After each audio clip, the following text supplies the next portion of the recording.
আরে একটা ডুব গেলে তুই চলে না জালিটাকে উবড়ে দে না।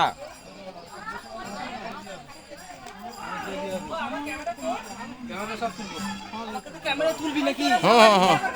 আমার ক্যামেরা এই তো, ক্যামেরা তো ভাই অঙ্কুশ কোথা মুখ দেখা? হ্যাঁ ঠিক আছে।